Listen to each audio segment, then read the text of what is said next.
Hello friends, now let's learn about exporting Excel and importing back to P6 after amending the activity relationship.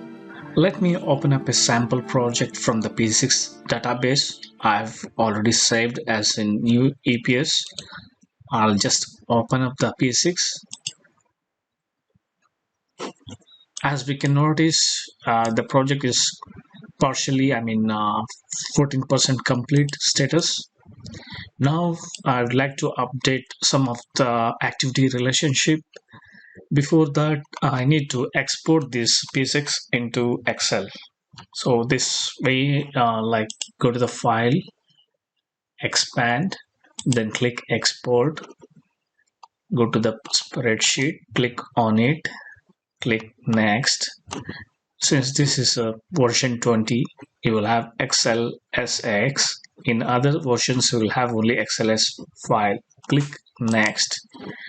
Then now the tutorial is to showcase the activity relationship changes via Excel. Click next. Click the export project ID and make sure that your project name is relevance. Click next. I'll just remove these templates. Create a template for activity relationship. We don't need the predecessor project and predecessor success. Remove it.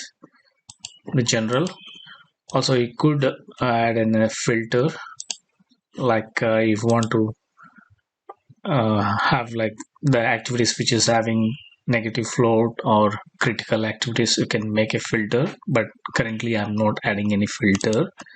And also sorting, I'll just add a sort function, like if predecessor ID and it's ascending or descending, then click OK, and you can save it as a new relationship. Click OK. So the new relationship template of XLSX has been saved. Then click next.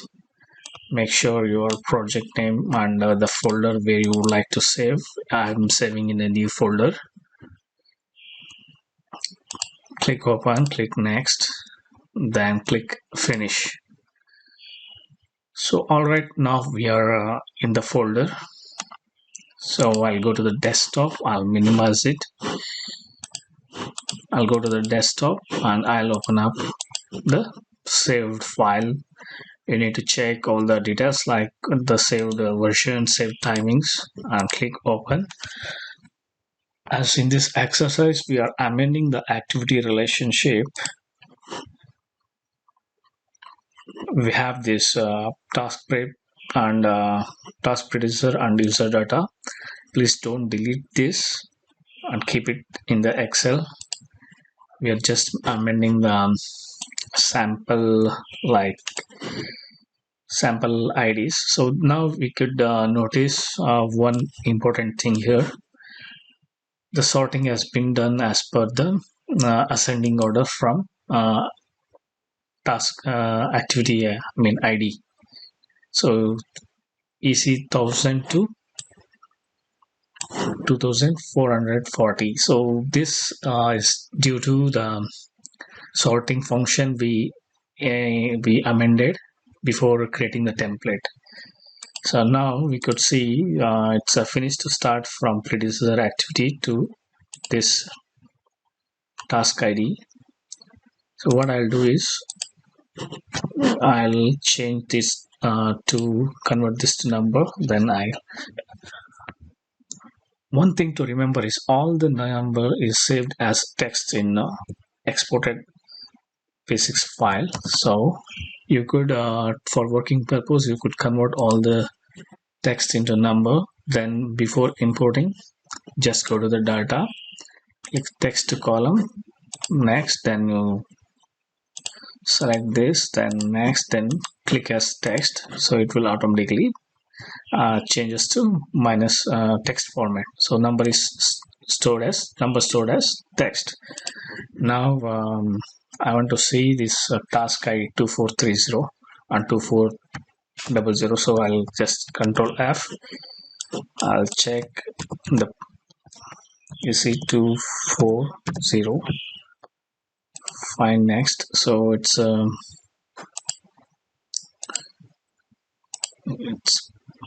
okay, 1780 1790. So 2250 and 2440 is FF. Okay, it has so many links. Similarly, I'll check on 2430. So it has predecessor 2390 and 2440. Okay, then I'll click close, because we need to make sure that all the changes has to be reflected in the P6. Then click Ctrl S, save, and close the Excel. Now what we'll be doing is, like, we'll re-import. For example, we'll check EC2430. what is the so many predecessors we have. Like this one is only FS0 lag. I have changed in Excel as -10. What I'll do now is I'll re-import the XLS file. Click the file, like I'll go to the desktop, then activity relationship, then click next, then click import to the project, then click next, then finish. So here we are, it's -10. If you follow all the parameters, it is easy to amend in Excel and re-import into the P6. But the things to make sure is, I'll repeat again, when you do export, make sure which items you would like to change. Like if expenses, click on the thing and create one template for expense, new expense, and select what you all require, then click OK. Then you can export the template, and after exporting, make sure the data entry is saved as text data in the Excel, then re-import back to the P6. Yes, that's all for this tutorial. Thank you very much. We'll see you again. Bye.